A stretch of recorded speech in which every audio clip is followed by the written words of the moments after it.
Hello guys, welcome back to my channel. आज की video में हम बात करेंगे नपुंसकता के बारे में। हम आज की वीडियो में समझेंगे आखिर नपुंसकता की पहचान क्या होती है। पुरुषों में ये शब्द बहुत ही प्रचलित है। बहुत सारे पुरुष इस शब्द को लेकर बहुत ही झिझक महसूस करते हैं।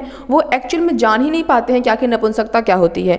अक्सर हम न्यूज़ वगैरह में देखते हैं, जब कभी रेप का कोई केस हमारे सामने आता है तो जो क्रिमिनल होता है वो अपने आप को नपुंसक कह के अपने आप को प्रोटेक्ट करने की कोशिश करता है। वो कहता है कि क्योंकि मैं नपुंसक हूँ तो मैं रेप तो कर ही नहीं सकता, इस बात से वो अपने आप को बचने की कोशिश करता है। बट क्या कोई पुरुष अपने आप को आसानी से इतनी नपुंसक कहकर इतने बड़े केस से बच सकता है? बिल्कुल नहीं। नपुंसकता के लिए जांच भी होती है, जो कि कोर्ट भेजता है कि अगर ये व्यक्ति वाकई में नपुंसक है तो इसकी जांच होनी चाहिए, और अगर ये नपुंसक नहीं है तो भी जांच होनी चाहिए। टेस्ट में सब कुछ साफ साफ तो हो ही जाएगा। तो आज की वीडियो में हम बात करेंगे आखिर नपुंसकता की पहचान क्या होती है, उसके कारण क्या होते हैं, और आयुर्वेद में इसके इलाज के बारे में क्या कहा गया है। इन सभी चीज़ों को आज की वीडियो में समझेंगे। स्टार्ट करते वीडियो को। सबसे पहले तो हम नपुंसकता का अर्थ समझते हैं कि आखिर जो ये नपुंसक है उसका अर्थ, उसका मतलब क्या होता है। तो देखो, सबसे पहले लिखा हुआ है कि सामान्य रूप से सेक्स करने में असमर्थ, जो व्यक्ति, जो पुरुष इंटरकोर्स करने में असक्षम होता है वो अपने आप को नपुंसक कहता है। अब यही बात कोर्ट में भी जो क्रिमिनल होता है वो कहता है कि क्योंकि वो नपुंसक है तो वो रेप नहीं कर सकता है।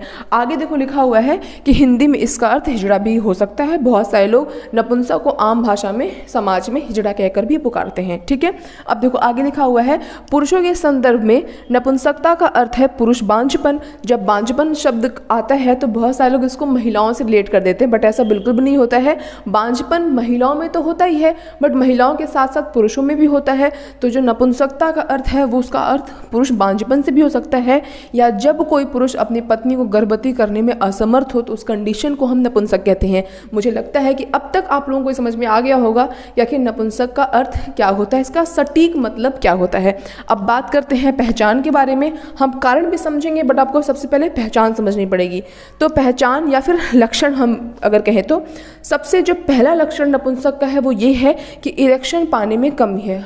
जो इरेक्शन होता है, जो मेल्स में इरेक्शन होता है वो बहुत ही ज़रूरी होता है इंटरकोर्स के लिए। अगर आप में इरेक्शन ही नहीं होगा तो इंटरकोर्स तो पॉसिबल है ही नहीं। इसलिए सबसे पहला लक्षण ये है कि जिन पुरुषों को इरेक्शन पाने में समस्या आती है, दिक्कत आती है, उन पुरुषों में नपुंसकता की शिकायत हो सकती है। आगे लिखा हुआ है इरेक्शन बनाए रखने में समस्या, कि मान लेते हैं एक बार को कि इरेक्शन हो गया, नो प्रॉब्लम, बट वो लंबे समय तक टिक नहीं पा रहा है, तो वो कंडीशन भी आपको नपुंसकता की ओर आपको संकेत देता है। यौन इच्छा में आपके डिज़ायर बहुत लो हो गए हैं या तो बिल्कुल ख़त्म ही हो गए हैं। अगर आप ऐसी किसी भी समस्याओं से जूझ रहे हो तो तुरंत आपको अपने डॉक्टर के पास जाकर टेस्ट कराना चाहिए। कौन सा टेस्ट कराना चाहिए मैं आपको बताऊँगी। ठीक है, फिर देखो आगे लिखा हुआ है कि ऑर्गेज्म पाने में असमर्थ हो। आपका जो पेनिस है, जो लिंग है, उसमें उत्तेजना नहीं हो रही है। जब ऑब्वियस बात है, जब स्टिमुलेशन नहीं होगा, उत्तेजना नहीं होगा, ब्लड का सर्कुलेशन नहीं होगा तो इरेक्शन कहाँ से ही हो जाएगा। तो इसमें भी क्या आ रही है, आपको दिक्कत आ रही है। वीर्य की मात्रा में गिरावट, आप नोटिस कर रहे हो, बहुत टाइम से नोटिस कर रहे हो कि आपका जो सीमेन है उसकी क्वांटिटी बहुत ही कम हो गई है। अब देखो ऐसा ज़रूरी नहीं है कि सिर्फ सीमेन की क्वांटिटी ही कम हो, आपके शुक्राणु के जो नंबर्स हैं वो भी कम हो सकते हैं। लेकिन आप लोगों को पता होगा कि वीर्य और शुक्राणु दोनों अलग चीज होते हैं। जो आपको बाहर सफेद रंग का तरल पदार्थ दिखाई देता है वो वीर्य होता है, उसके अंदर शुक्राणु होते हैं। शुक्राणु आपको आपकी आंखों से दिखाई नहीं देंगे, वो बहुत ही छोटे माइक्रोस्कोपिक होते हैं। तो ऐसा भी हो सकता है कि आपके वीर्य की मात्रा के साथ साथ आपके शुक्राणु की संख्या में भी गिरावट आ गई हो, लेकिन क्योंकि आप शुक्राणु को अपनी आंखों से देख नहीं सकते तो आप इस बात का अंदाजा नहीं लगा पाते हो कि आपके शुक्राणु की संख्या में कमी आई है, यानी कहीं आपको लो स्पर्म काउंट की समस्या भी तो नहीं हो गई है। अगर ये समस्या है तो ये नपुंसकता की ओर संकेत देता है। आगे लिखा हुआ है स्तन की सूजन या दर्द। बहुत सारे पुरुष जो होते हैं उनको स्तन में, उनको उनके चेस्ट में पेन होता है, या फिर उनको फीमेल की तरह ब्रेस्ट नजर आने लगते हैं, या फिर दर्द होता है। अगर कुछ भी ऐसे सिम्टम्स दिखाई दे रहे हैं तो बिना देरी करे, बिना कोई झिझक महसूस करे, आपको डॉक्टर्स बिल्कुल जज नहीं करते हैं, आप जाकर वहाँ पे अपना टेस्ट करा सकते हो। अब हम टेस्ट की बात करें तो जो कोर्ट में भी भेजते हैं जो जज होते हैं वो क्रिमिनल्स को, वो पोटेंशियल टेस्ट होता है। इस टेस्ट के बारे में मैं बिल्कुल विस्तार से वीडियो बनाऊंगी कि किस तरीके से नपुंसकता की जांच की जाती है, बट फिलहाल के लिए जो टेस्ट का नाम है वो है पोटेंशियल टेस्ट। इस टेस्ट के जरिए पता किया जाता है कि सामने वाला पुरुष नपुंसक है या नपुंसक नहीं है। ठीक है, अब हम बात करते हैं आयुर्वेद के बारे में कि आयुर्वेद इलाज के बारे में क्या कहता है। तो कह रहा है देखो, आयुर्वेद में नपुंसकता का इलाज के लिए सफ़ेद मूसली, अश्वगंधा और गोक्षुर जड़ी बूटी जैसे को बताया गया कि इनका सेवन करने से नपुंसकता की समस्या से छुटकारा पाया जा सकता है। इससे आपको 100% कुछ ना कुछ बेनिफिट्स तो मिलता ही है। अगर आपको प्रोडक्ट चाहिए होगा तो मैं उसको टैग कर दूंगी, आप व्यू प्रोडक्ट में जाके ये सामान परचेज कर सकते हो, ठीक है। अब बात करते हैं कारण की कि किस कारण से पुरुषों में नपुंसकता जैसी भयानक समस्या देखने मिलती है।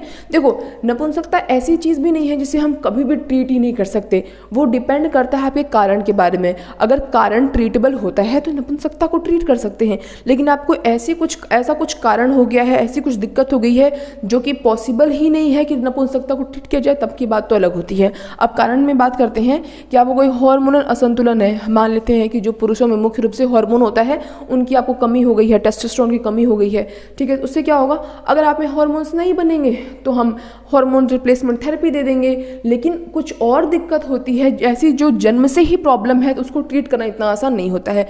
कोई सर्जरी कराई है आपने जिसका साइड इफेक्ट हो गया है, कोई चोट ऐसी जिसने आपके स्पर्म बनने की क्षमता को ही आपके ख़त्म कर दिया है, आपके इरेक्शन, आप जो अपने पेनिस में इरेक्शन आप बना पाते थे, ऐसी कोई चोट लग गई है जिससे कि आपका इरेक्शन ही नहीं बन पा रहा है, अगर ऐसी समस्या है, और ख़राब जीवन शैली, ऑब्वियस बात है पूरा आपका लाइफस्टाइल बहुत ही ख़राब है, आपका खाना पीना, आपका व्यायाम, सब कुछ आपका बिल्कुल ख़राब है, तो और तनाव बहुत इंपॉर्टेंट है। लोग शायद इसे नज़रअंदाज करते हैं, बट इससे भी क्या होता है, पुरुषों में नपुंसकता जैसी भयानक बीमारी आ सकती है। अब बहुत सारे लोगों के मन में ये भी आ रहा होगा कि क्या जिन पुरुषों में नपुंसकता की शिकायत होती है क्या वो पिता बन पाते हैं, क्या वो बाप बन पाते हैं क्या?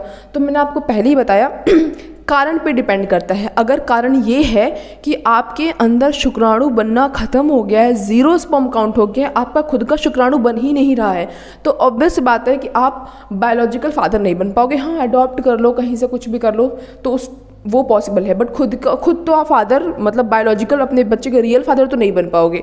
लेकिन मान लेते हैं कि आपका शुक्राणु बन रहा है, ठीक है, बट क्योंकि इरेक्शन नहीं आ रहा है तो बाहर नहीं शुक्राणु निकल पाएगा, कुछ नली में प्रॉब्लम है, ठीक है, आपकी डिज़ायर एकदम ख़त्म हो चुकी है, अगर कुछ ऐसी समस्या है तो क्या करते हैं, पहले तो ट्रीट करने की कोशिश करते हैं कि आप में उत्तेजना आए, आपको इरेक्टाइल डिसफंक्शन की समस्या ना हो, आप इरेक्शन बनाने में सक्षम हो जाओ, पहले डॉक्टर को ट्रीट करते हैं। अगर फिर भी ट्रीट नहीं हो पा रहा है तो IVF के जरिए से क्या कर सकते हो, फादर बन सकते हो, ठीक है। तो मुझे लगता है मैंने हर एक चीज़ के बारे में समझा दिया है कि अब आप किसी को बहुत आसानी से, किसी के मन में अगर डाउट हो कि कहीं वो नपुंसक तो नहीं, कहीं कुछ भी ऐसा उनके मन में अगर ख्याल आता हो, तो सब कुछ मुझे लगता है आपका क्लियर हो चुका होगा।